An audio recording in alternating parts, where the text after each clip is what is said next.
আমাকে 5 বছর সময় দেন, পুরো দেশের শিক্ষা সিস্টেম চেঞ্জ করে দেবো ইনশাআল্লাহ। প্লে গ্রুপ থেকে প্লে গ্রুপ থেকে নিয়ে মাস্টার্স পর্যন্ত এমন শিক্ষানীতি প্রণয়ন করা সম্ভব যে আমাদের বাচ্চারা একদম প্লে থেকে মাস্টার্স পর্যন্ত বাংলা, ইংরেজি, অঙ্ক এবং জেনারেল সাবজেক্টগুলোর সাথে কোরআন হাদিসের একটা অপূর্ব সমন্বয়ে পড়াশোনা করবে ইনশাআল্লাহ। একা করে দিতে পারবো ইনশাআল্লাহ তাআলা। আমাকে এরকম 100 জন শিক্ষাবিদ দেন, 100 জন আলেম ওলামা দেন, একটা প্যানেল করে দেন, পুরো দেশের শিক্ষা চেঞ্জ করে দেওয়া যাবে ইনশাআল্লাহ।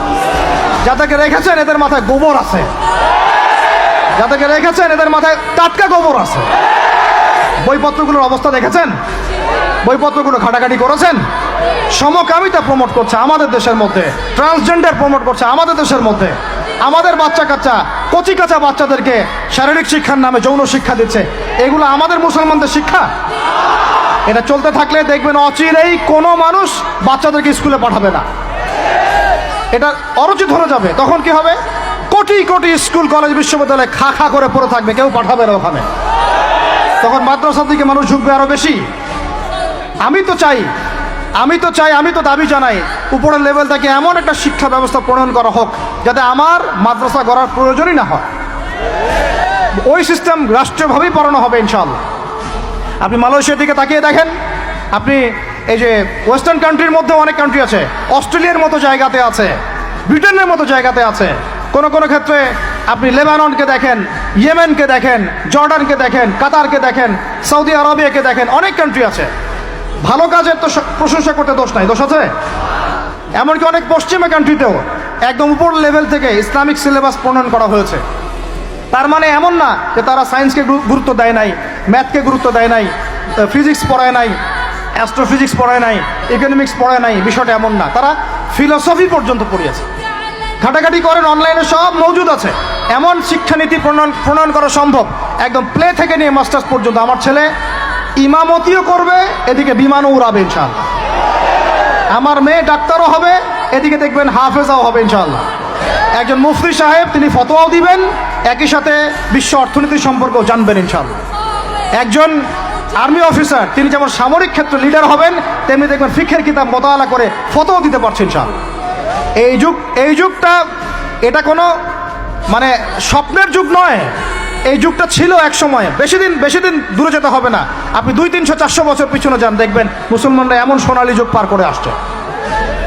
অতএব এগুলো কোনো গাল গল্প করছি না আমি, এগুলো বাস্তবে রূপান্তরিত করা অবশ্যই সম্ভব, বারহাক সম্ভব, যদি এরকম কিছু মানুষের মধ্যে উদ্দীপনা থাকে, একটা সৎ সাহস থাকে, আমাদের উপর থেকে যদি একটা সহযোগিতা আসে এবং আমাদের মতো যারা ইয়াং তাদেরকে যদি মূল্যায়ন করা হয়, ইনশাল্লাহ দেখবেন বাংলার জমিন পরিবর্তন হয়ে গেছে। এই পরিবর্তন হলে দেশের জন্য কোনো খারাপের কিছু নাই, রাষ্ট্র পিছিয়ে যাবে না, রাষ্ট্র আরো এগিয়ে যাবে ইনশাআল্লাহ তাআলা।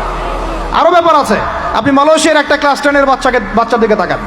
ক্লাস 10-এর একটা বাচ্চা কোনোদিন মাদ্রাসায় যায়ই নাই, স্কুলে পড়েছে, কিন্ডারগার্টেনে পড়েছে, রাষ্ট্রীয় সিলেবাসে পড়েছে, মাত্র 10 থেকে 12 বছর পড়াশোনা করে ও এখন এদিকে এসএসসি এইচএসসি লেভেলেও চলে গেছে, ও লেভেল এ লেভেল পরীক্ষা দিয়েছে, এদিকে সে ইমামতি করার যোগ্যতা অর্জন করেছে। এখন আমাকে বলেন, ওই রাষ্ট্রটা কি পিছিয়ে গেছে? অতএব এই শিক্ষার দিকে অনেক মনোযোগ হতে হবে আমাদের সবাইকে, আল্লাহ পাক তৌফিক দান করেন। আমরা যদি এখন এগুলোর বিরুদ্ধে গঠনমূলক কথা না বলি, গঠনমূলক প্রতিবাদ না করি এবং আমাদের রাষ্ট্রপ্রধানদেরকে না বোঝাই, তাহলে অনেক দেরি হয়ে যাবে। আজকে থেকে 20 বছর আগে ইহুদি খ্রিস্টানরা পরিকল্পনা করেছিল এই টিকটক প্রজন্ম গড়ে তোলার জন্য, তারা আজকে সফল হয়েছে। এখন আমরা যদি এখন চুপ করে থাকি, আগামী 20 বছর পর আপনি দেখবেন আরেকটা প্রজন্ম আসছে, এরা মানুষকে সালাম পর্যন্ত দিবে না। দেখে নিয়েন আপনি, 20 বছর লাগবে না, 5টা বছর যাক, তারপর দেখেন কি হয়। এরা কি এখন বাসায় ঢুকে বাবা মাকে সালাম দেয়? কারণ কোন প্রতিষ্ঠান ওকে সালাম দেওয়া শিখায় নাই, স্কুলে না, কলেজে না, কোথাও সে সালাম দেওয়া শিখছে না। আসসালামু আলাইকুম ওয়া রাহমাতুল্লাহি ওয়া বারাকাতুহু বিশুদ্ধ করে বলতে পারছে না। বিশুদ্ধ করে বলতে হবে না? অর্থ আছে না? এর একটা তাজবিদ আছে না? এগুলো তো আমরা গুরুত্ব দিচ্ছি না। এমন প্রজন্ম গড়ে উঠেছে অলরেডি যারা এখন পিতা মাতাকে সালাম দেয় না, পিতার সাথে ঝগড়া করে, মায়ের সাথে, মায়ের গায়ে হাত তুলে, সম্পত্তির জন্য মাকে হত্যা করে, সম্পত্তির জন্য বাবার গায়ে হাত তোলে। ওই দিক থেকে মাস্টার ডিগ্রি পাশ করে আসে ব্রিটেন থেকে, অক্সফোর্ড থেকে, কেমব্রিজ থেকে আইসা এদিকে প্রফেসর হয়েছে বিভিন্ন বিশ্ববিদ্যালয়ের, বাবা পড়ে আছে বৃদ্ধাশ্রমে।